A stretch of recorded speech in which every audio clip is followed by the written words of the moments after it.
En 2011, dos jóvenes aparecieron colgados de un puente en Nuevo Laredo. Este fue su castigo por involucrarse en los negocios de los cárteles, y una nota dejada junto a sus cuerpos sirvió como una escalofriante advertencia que cambiaría la vida de otros para siempre. He aquí 5 ocasiones en las que los bloggers se metieron con el cártel equivocado. We are completely reckless. I would say even idiots. Idiots, not even think about the worst case scenario, nothing. En 2023, dos bloggers empezaron a hacer planes para emprender uno de sus proyectos más atrevidos, uno que casi les costaría la vida, con la intención de documentar el viaje de los migrantes desde Centroamérica hasta la frontera con Estados Unidos. Lo que no tuvieron en cuenta fue lo peligroso que sería adentrarse en una de las operaciones más secretas y violentas de la región. Ambos eran conocidos en la comunidad de blogueros de viajes por su intrépido enfoque de los contenidos. Carter, un aventurero finlandés, había adquirido notoriedad por sus exploraciones de alto riesgo, documentando zonas de guerra, barrios asolados por la delincuencia y zonas prohibidas que los principales medios de comunicación evitaban. Rich, un bloguero de viajes británico, construyó su marca a partir de una narrativa cruda y sin filtros, aventurándose a menudo en rincones olvidados del mundo, sobre todo en países postsoviéticos y en América Latina. Su colaboración comenzó tras conocerse en un evento de blogging a finales de 2023, donde se unieron al instante por su pasión compartida por los contenidos de alto riesgo. Ambos habían rodado por separado en regiones peligrosas, pero esta vez querían enfrentarse a su reto más arriesgado: infiltrarse en rutas de contrabando de personas en México. A principios de 2024, el dúo llegó a México dispuesto a sumergirse en la experiencia. Su plan era sencillo: unirse a un grupo de inmigrantes que se dirigían al norte y filmar todos los aspectos del viaje, desde los pasos fronterizos y los controles de los cárteles hasta la extorsión y la violencia que sufrían muchos inmigrantes. Creían haber investigado a fondo. Rich incluso había conseguido contactos que les aseguraron un paso seguro, pero en territorio de los cárteles, las promesas significan poco. Casi de inmediato aparecieron señales de alarma. Los lugareños les instaron a guardar sus cámaras, advirtiéndoles que filmar en ciertas zonas era un deseo de muerte. Los vigilantes de los cárteles, conocidos como halcones, empezaron a darse cuenta e informaron de su presencia. A pesar de sus intentos por pasar desapercibidos, los dos destacaban por su acento, su costoso equipo y sus constantes preguntas. En un país de cárteles, la sospecha puede ser una sentencia de muerte. Su audaz enfoque no hizo sino empeorar las cosas. Filmaron abiertamente, captando las interacciones en los puestos de control controlados por los cárteles y grabando las historias de los migrantes que ya habían sido extorsionados. Sus imágenes, si alguna vez se publicaban, podrían haber sido muy perjudiciales para los cárteles. Estaban jugando a un juego que no comprendía del todo y que estaban a punto de perder. El punto de ruptura llegó una noche en la que viajaban con un grupo de inmigrantes cerca de la región de Tamaulipas, infestada de cárteles. Mientras descansaban en una parada improvisada, un convoy de hombres armados los rodeó de repente. No eran policías, sino miembros de los cárteles. Los migrantes fueron separados en grupos, algunos obligados a pagar sobornos para continuar su viaje. Pero cuando los agentes del cártel llegaron hasta Carter y Rich, su actitud cambió. Los dos extranjeros no debían estar allí. Sus costosas cámaras y equipos de audio les hacían parecer periodistas encubiertos, o peor aún, agentes de la DEA. Antes de que pudieran reaccionar, les vendaron los ojos, les obligaron a subir a una camioneta y les condujeron a tierras controladas por el cártel. El viaje fue largo, lleno de baches y de un silencio tenso, solo interrumpido por las ocasionales ráfagas de español, ninguna de las cuales sonaba tranquilizadora. Durante las 48 horas siguientes, Carter y Rich permanecieron en una pequeña habitación sin ventanas, sometidos a un interrogatorio incesante. ¿Quién os envía? ¿Sois de la DEA? ¿CIA? Las acusaciones se sucedían, alimentadas por la paranoia de que eran espías. Sus captores eran implacables. Cada respuesta parecía suscitar más sospechas, más agresiones. En un momento dado, sacaron a Rich de la habitación y sus gritos de terror resonaron por el pasillo. Entonces se oyó un disparo. Carter se quedó helado, con la mente a 1000 por hora. Acababan de ejecutar a su amigo, se preparó para lo inevitable, pero pasaron horas. Y después, Nada. El tormento psicológico continuó. Justo cuando Carter creía que no saldrían con vida, su destino dio un giro inesperado. Un miembro de alto rango del cártel intervino. Tanto si se dieron cuenta de que los dos no eran más que unos imprudentes vloggers, como si temían la atención mediática que sus muertes iban a suscitar, les dieron un ultimátum: abandonar México inmediatamente, no volver jamás y olvidar todo lo que habían visto. Antes de su liberación, el cártel se aseguró de que se fueran con las manos vacías. Destruyeron sus cámaras, grabaciones y efectos personales. Para sorpresa de Carter, Rich seguía vivo. Sacudidos, magullados y despojados de todo menos de sus vidas, caminaron durante kilómetros hasta llegar a un pequeño pueblo, donde encontraron ayuda y reservaron el primer vuelo para salir del país. Cuando volvieron a casa, eran hombres diferentes. Rich, antes intrépido en sus exploraciones, se volvió notablemente más cauto. Aunque siguió escribiendo en su blog, se alejó por completo de los contenidos relacionados con el cártel. La terrible experiencia le había conmocionado profundamente y ya no estaba dispuesto a arriesgar su vida por un vídeo viral. Carter, aún atraído por las aventuras cargadas de adrenalina, aprendió a respetar las líneas invisibles que, si se cruzaban, podían significar la muerte. Aunque siguió produciendo contenidos de alto riesgo, se arriesgó mucho menos al tratar con el crimen organizado. Su experiencia cercana a la muerte se convirtió en un cuento con moraleja en la comunidad de vloggers de viajes. Aunque muchos creadores caminan por la delgada línea que separa la curiosidad de la imprudencia, Carter y Rich habían ido demasiado lejos. Se habían metido con el cártel equivocado y tuvieron suerte de salir con vida. En la madrugada del 24 de septiembre de 2011 en Nuevo Laredo, México, el cuerpo desmembrado de Nena de Laredo fue encontrado cerca de una concurrida intersección con un escalofriante mensaje escrito a mano. Estaba firmado con 4Z, la firma inconfundible de uno de los cárteles más peligrosos de México, los Zetas. Pero antes de entrar en los truculentos detalles de su ejecución, hablemos de cómo Nena de Laredo, alguien tan insignificante como una simple blogger, desgraciadamente cabreó a uno de los mayores imperios criminales de México. Marisol Macías Castañeda, conocida en internet como Nena de Laredo o La Nena de Laredo, era redactora jefe del periódico Primera Hora de Nuevo Laredo, México, y, detrás de la pantalla, una intrépida periodista ciudadana que utilizaba las redes sociales para advertir al público de los movimientos de los cárteles, los tiroteos y los bloqueos de carreteras. En aquella época, los medios de comunicación tradicionales de México ya habían sido silenciados. Las redacciones se enfrentaban a amenazas, secuestros y asesinatos, lo que llevó a muchos a dejar de informar sobre la actividad de los cárteles. Marisol publicaba en secreto actualizaciones en Nuevo Laredo en Vivo, una plataforma en la que los habitantes podían compartir peligros relacionados con los cárteles e incluso avisar a las autoridades. Se convirtió en una fuente de información en tiempo real sobre la violencia y, para algunos, incluso en un salvavidas. La gente disponía por fin de un espacio digital donde hablar libremente y de forma anónima, al menos eso creían. Su valentía tuvo un precio devastador. Los Zetas, uno de los cárteles de la droga más despiadados de México, la persiguieron y asesinaron brutalmente. Y no solo la mataron, le cortaron la cabeza y la colocaron en un monumento de piedra. Junto a ella yacían un teclado, cables y discos, un mensaje inequívoco de que su muerte fue una respuesta directa a su activismo en Internet. Para colmo, dejaron un escalofriante mensaje junto a su cuerpo, advirtiendo a cualquiera que se atreviera a hablar en Internet. Nuevo Laredo en vivo y redes sociales. Soy la chica de Laredo, y estoy aquí por mis denuncias y las vuestras. Para los que no quieren creer, esto me pasó por mis acciones, por confiar en el ejército y la marina. Gracias por su atención. Respetuosamente, chica de Laredo.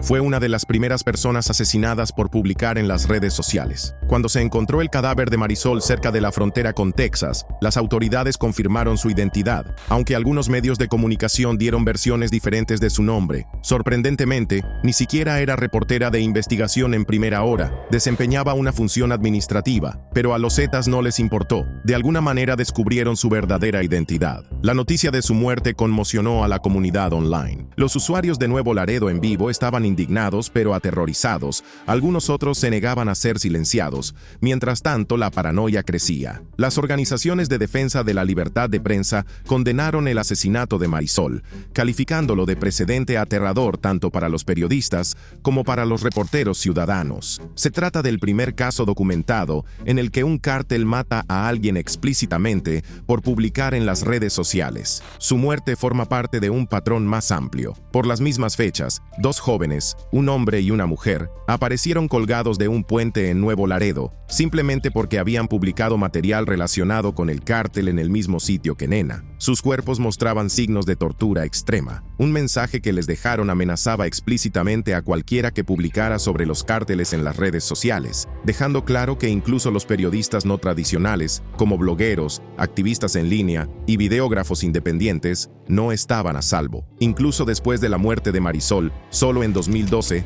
10 periodistas fueron asesinados en Nuevo Laredo, México. Uno de los casos más escalofriantes tras la muerte de Macías fue el asesinato de Felina, nombre real María del Rosario Fuentes Rubio, una doctora que colaboraba con la plataforma de periodismo ciudadano Valor por Tamaulipas, centrada en denunciar la violencia de los cárteles. En 2014 fue secuestrada y ejecutada, y sus asesinos se apoderaron de su cuenta de Twitter para publicar imágenes de su asesinato como advertencia. Su caso reforzó los peligros de utilizar las redes sociales para informar sobre el crimen organizado en México. Algunos bloggers que intentaron filmar zonas controladas por los cárteles en Nuevo Laredo desaparecieron, aunque sus desapariciones a menudo no se documentaron debido al secretismo que rodea a estos casos. En los años siguientes a estos asesinatos de alto perfil en la ciudad, la información sobre los cárteles a través de las redes sociales se hizo cada vez más encubierta. Algunas plataformas, como Valor por Tamaulipas, acabaron cerrando por motivos de seguridad.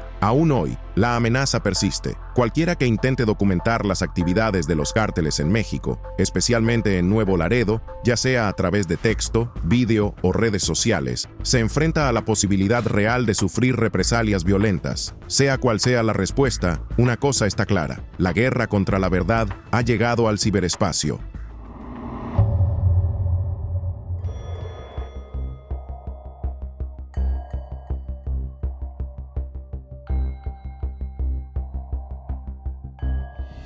En septiembre de 2017, un experimentado localizador encontró un trágico y misterioso final mientras trabajaba para la exitosa serie de Netflix Narcos. Sin testigos, sin sospechosos claros y con una escena del crimen envuelta en el silencio, no podemos evitar preguntarnos: ¿estaba simplemente en el lugar equivocado en el momento equivocado o se adentró sin saberlo en territorio de un cártel? Averigüémoslo.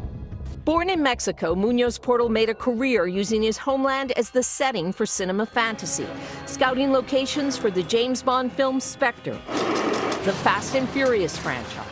Carlos Muñoz Portal era uno de los mejores localizadores mexicanos, conocido por encontrar lugares impresionantes y remotos para películas como Spectre, Sicario y Fast and Furious. Pero en 2017, mientras exploraba para Narcos, su búsqueda del escenario perfecto le llevó directamente al territorio de los cárteles, un lugar tan peligroso que nadie querría acabar allí. Carlos nació y se crió en México, y desde muy joven sintió pasión por la producción cinematográfica. Se forjó una carrera como localizador, un trabajo que quería viajar mucho y conocer de primera mano los paisajes más impactantes y narrativamente atractivos de México. Trabajó en producciones que requerían escenarios descarnados y realistas, a menudo aventurándose en zonas donde la violencia relacionada con el narcotráfico era rampante. Su trabajo en Sicario y Spectre ya le había puesto muy cerca de zonas controladas por cárteles, pero su profesionalidad y experiencia le permitieron desenvolverse en estos entornos peligrosos. En septiembre de 2017, Carlos estaba explorando localizaciones en el centro de México para Narcos, México, la serie de Netflix que narra el auge de los cárteles de la droga en el país. El equipo de producción buscaba localizaciones auténticas y escabrosas que pudieran servir de telón de fondo para la representación del narcotráfico en la serie. Carlos estaba solo en su coche, buscando el lugar perfecto para rodar, cuando cruzó sin saberlo una zona peligrosa, controlada por grupos criminales. Su cuerpo fue encontrado más tarde en su coche en Temascalapa, un pueblo rural cerca del Estado de México e Hidalgo, una de las regiones asoladas por la violencia de los cárteles. Le habían disparado varias veces. Las circunstancias de su muerte fueron escalofriantes. Un experimentado localizador, familiarizado con los riesgos de su trabajo, había encontrado un final violento. Las autoridades especularon con la posibilidad de que los miembros del cártel le hubieran confundido con un agente encubierto o un operativo rival. Otros creían que su presencia, una cara desconocida con una cámara y notas, había levantado sospechas en un lugar donde los extraños no eran bienvenidos. El asesinato de Carlos conmocionó a la industria cinematográfica. Narcos. México se vio obligada a reconsiderar sus localizaciones de rodaje y el equipo se hizo plenamente consciente de los peligros de trabajar en territorios dominados por los cárteles. El gobierno mexicano puso en marcha una investigación, pero, como muchos otros asesinatos relacionados con los cárteles, el caso quedó sin resolver. Nunca se confirmaron los motivos exactos de su asesinato, pero su muerte sirvió como sombrío recordatorio de que ni siquiera quienes documentan los rincones más oscuros del mundo son inmunes a sus peligros. En marzo de 2024, Maluf puso sus ojos en Haití, un país sumido en la violencia de las bandas. Su objetivo era entrevistar a Jimmy Barbecue Cherizier, un temido líder de una banda responsable de orquestar la violencia masiva y controlar amplios sectores de Puerto Príncipe. Sin embargo, a los pocos días de su llegada, la aventura de Maluf dio un giro aterrador. Mientras se desplazaba por zonas controladas por las bandas, él y su guía haitiano, Jean Sacra Sean Rubens, fueron secuestrados por miembros de la tristemente célebre banda de los 400 Mauoso, un despiadado grupo criminal conocido por sus secuestros masivos, extorsiones y ejecuciones, y retenidos a cambio de un rescate de $600,000. I'm Arab. I spent my early 20s locked in my room as a professional gamer. Quickly noticed my life passing before my eyes. Now, I spend my time exploring the globe's most dangerous and undocumented places because riding the line of death is where I feel most alive. Addison Pierre Maluf, más conocido en Internet como Your Fellow Arab, es un audaz creador de contenidos que se labró su reputación viajando a algunos de los lugares más peligrosos del mundo. A diferencia de los típicos bloggers de viajes, que se centran en vacaciones de lujo y destinos panorámicos, Maluf buscó entornos de alto riesgo, sumergiéndose en las vidas de miembros de bandas, comunidades devastadas por la guerra y territorios controlados por cárteles. Su intrépida forma de contar historias atrajo a millones de espectadores, pero en 2024, su set de contenidos extremos le llevó a uno de sus encuentros más peligrosos, que casi le cuesta la vida. La carrera de Maluf en YouTube comenzó en 2016, centrándose principalmente en contenido de juegos como Fortnite y Grand Theft Auto V. Sin embargo, a medida que crecía la demanda de contenido de aventuras de la vida real, se orientó hacia las experiencias inmersivas, sumergiéndose en barrios asolados por el crimen, favelas y bastiones de cárteles. Su habilidad para comunicarse con la gente del lugar y ganarse su confianza hizo que sus contenidos fueran crudos, sin filtros y peligrosamente auténticos. En 2023, atrajo la atención internacional tras entrevistar a una banda vestida con pasamontañas en una favela de Río de Janeiro, una experiencia que avivó su deseo de explorar territorios aún más peligrosos. On day 2, we're granted access to a deep underground stash house, where the boys then take me to the mountains of CDMX at 2 in the morning to unload their arsenal. Uno pensaría que después de su experiencia con los haitianos se detendría, pero no. Arab se adentró en el mundo del crimen organizado. Esta vez no se trataba de una aventura más, sino de una apuesta arriesgada en la que un paso en falso podría haber convertido su estancia de 5 días en el cártel mexicano en su último blog. For the next 100 hours, I will be living with the most dangerous cartel in the entire world.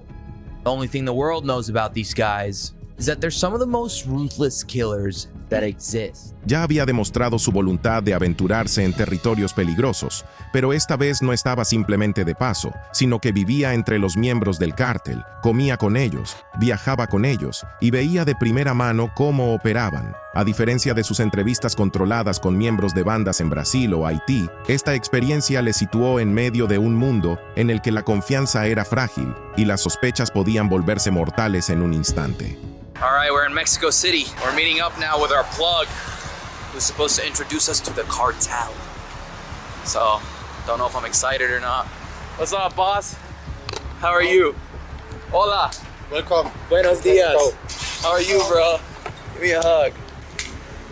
Mi amigo. Ah, yes. Desde el momento en que llegó a México, Arab tuvo que demostrar que no era una amenaza. A los cárteles no les gustan los forasteros, sobre todo los que llevan cámaras y hacen demasiadas preguntas. Consiguió acceder a través de los contactos que había construido con el tiempo, pero eso no significaba que estuviera completamente a salvo. Chilacayota. Trying a chilacayota.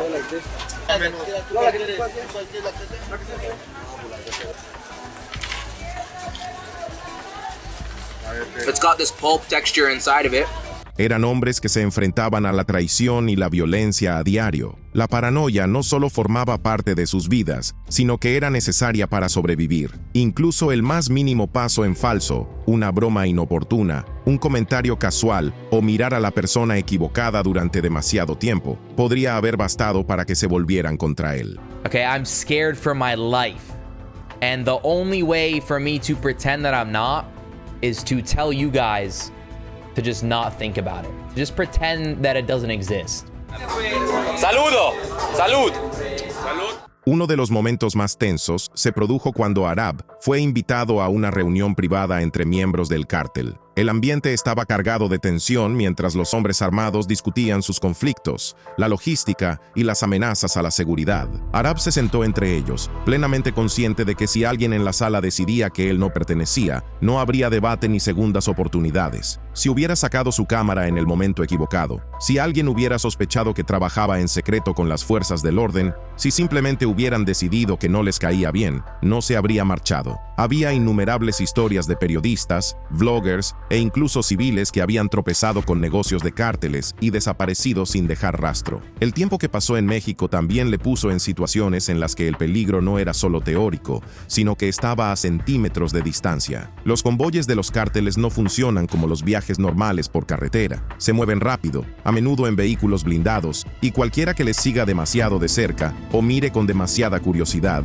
puede ser un policía encubierto, un miembro de una banda rival o un informante del gobierno. En una ocasión, Arab formó parte de un convoy que atravesaba una región peligrosa. Los miembros del cártel estaban al límite, con las armas preparadas. Un giro equivocado, un control policial por sorpresa o un ataque inesperado de un rival podrían haber convertido su aventura en un tiroteo en toda regla. Arab también fue testigo de la realidad de la paranoia de los cárteles, cuando vio cómo trataban a los forasteros que no debían estar allí. Trajeron a un hombre para interrogarlo, sospechoso de filtrar información a sus rivales. El cártel no deja cabos sueltos. Aquel momento reforzó una verdad escalofriante. Si alguna vez hubieran sospechado que era un informante, un espía o incluso un invitado poco de fiar, no habría salido vivo. Su mayor ventaja era su capacidad para mezclarse y adaptarse. Arab sabía cómo desenvolverse en las conversaciones, cuándo guardar silencio y cómo situarse como observador en lugar de como participante. Pero ni siquiera eso era siempre suficiente. Hubo un momento en que los miembros del cártel empezaron a cuestionarse sus verdaderas intenciones. ¿Por qué estaba allí? ¿Para quién trabajaba realmente? Su habilidad para hablar y salir airoso de situaciones peligrosas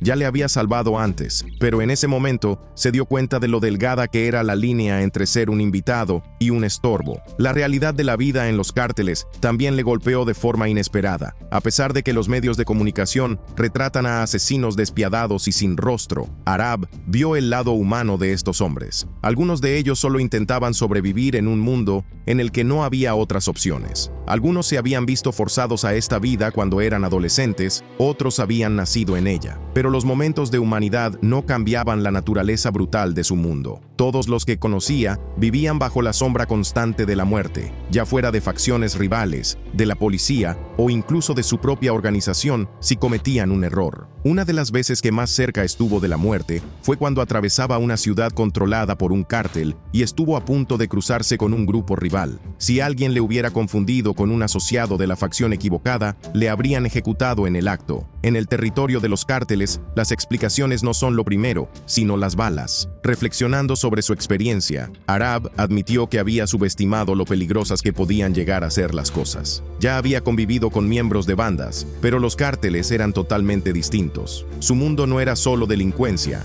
era una zona de guerra. Si hubiera intentado grabar en secreto algo que no debía, si hubiera hecho la pregunta equivocada, Si hubiera estado allí en un mal día, su nombre se habría añadido a la larga lista de personas que desaparecieron en territorio de los cárteles sin dejar rastro. Su serie ofreció a los espectadores una mirada sin parangón al mundo del cártel, pero también sirvió para recordar el estrechísimo margen que existe entre sobrevivir a una experiencia como esta y convertirse en otra historia con moraleja. A diferencia de otros que se habían atrevido a documentar la vida de los cárteles y nunca regresaron, Arab tuvo suerte. No solo visitó el territorio de los cárteles, sino que vivió en él, respiró sus peligros y se marchó con una historia que pocos han vivido para contar. Pero la verdad es que podría haber sido de 100 maneras diferentes, y en la mayoría de ellas no habría conseguido salir. Aunque Arab vivió para contarlo, su serie sirve de ejemplo de cómo incluso los bloggers más experimentados pueden, sin saberlo, llevar su suerte demasiado lejos. Sus encuentros demuestran que, incluso con permiso de los miembros de un cártel, la imprevisibilidad del mundo criminal hace que cualquiera pueda meterse con el cártel equivocado sin darse cuenta hasta que es demasiado tarde. Miguel Vivanco García. En septiembre de 2024, la Oficina de Control de Activos Extranjeros de Estados Unidos, OFAC, incluyó a Vivanco en una lista de sanciones dentro de su programa de drogas ilícitas, sugiriendo posibles conexiones con actividades relacionadas con el narcotráfico. Sin embargo, Vivanco no se refirió públicamente a estas acusaciones. Miguel Vivanco García, ampliamente conocido por su personaje en Internet, el Jasper, era una persona influyente en las redes sociales en México, conocido por su contenido atrevido, su estilo de vida llamativo y su humor controvertido. Se había ganado un gran número de seguidores, compartiendo contenidos que solían incluir sketches cómicos, blogs de su vida cotidiana y exploraciones de la cultura local. Algunos de sus vídeos incluso mostraban su riqueza, sus encontronazos con la ley y su proximidad al lado más oscuro de la vida callejera mexicana. A menudo colaboraba con su colega Marquitos Toys, produciendo vídeos que entretenían a una amplia audiencia. Pero para alguien nacido y criado en Guadalajara, Jalisco, incluso con toda la riqueza que adquirió, el Jasper tuvo una educación turbulenta. Aunque sus primeros años de vida siguen siendo en gran parte indocumentados, se sabe que creció en un barrio en el que predominaba la influencia de los cárteles. Como muchos jóvenes mexicanos, conoció muy pronto la dura realidad de la vida en la calle. En lugar de rehuirla, se inclinó por ella y utilizó sus redes sociales para mostrar sus contactos, su riqueza y su temeraria actitud ante el peligro. El Jasper solía alardear de coches caros, montones de dinero y armas de fuego, imágenes que resonaban entre el público joven fascinado por la cultura de los cárteles. A diferencia de los influencers que se centran en el estilo de vida y la motivación, su marca prosperaba en la controversia. Publicaba vídeos en los que aparecía de fiesta con personas de las que se rumoreaba que tenían vínculos con organizaciones delictivas, hacía bromas sobre las bandas locales y se burlaba de sus rivales de una forma que difuminaba la línea entre el entretenimiento y las consecuencias en el mundo real. Su caída comenzó probablemente cuando empezó a publicar contenidos que muchos sospechaban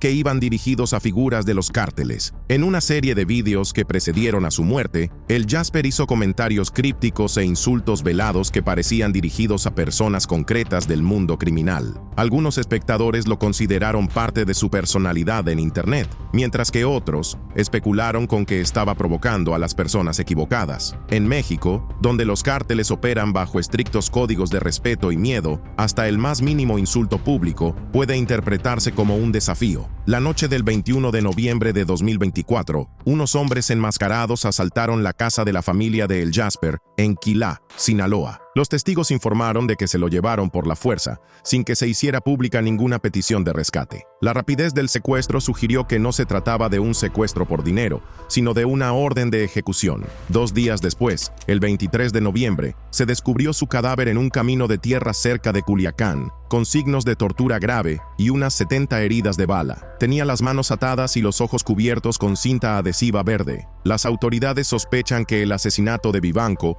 puede estar relacionado con el crimen organizado, en particular con la banda de los Chapitos, una facción asociada al cártel de Sinaloa y dirigida por los hijos de Joaquín El Chapo Guzmán. La naturaleza de sus lesiones coincide con los métodos violentos atribuidos a este grupo. Desafortunadamente, los detalles específicos sobre sus vídeos son limitados debido a la eliminación o inaccesibilidad de su contenido tras su trágica muerte. La investigación sobre la muerte de Vivanco sigue su curso, sin que por el momento se haya informado de ninguna detención. El asesinato de El Jasper conmocionó a la comunidad de influencers de México. Fue un recordatorio brutal de que jugar con imágenes de cárteles, bromear sobre criminales o actuar como un tipo duro en línea puede tener consecuencias fatales en un país donde el crimen organizado tiene un poder inmenso. Su muerte reflejó otros casos en los que figuras de las redes sociales se vieron enredadas con la gente equivocada, subrayando la delgada línea que separa la fama de la fatalidad